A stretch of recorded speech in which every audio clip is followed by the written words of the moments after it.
and Adele Lamb are the owners of this boat. It's a Herbert Woods 1974, for those of you who are interested. It's an Ocean 30, which means it's 30 foot long. And they've owned the boat for 5 years.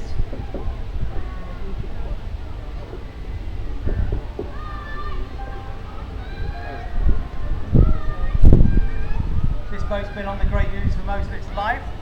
The boat's been lovingly restored by its current owners over the last 5 years. It used to be called Sea Dawn and was based in Ely. So there's Solstice.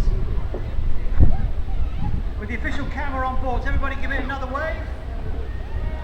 It's all wave at Solstice, wave at the mouth. Everybody on the balcony at the Priory Centre, please wave at Solstice.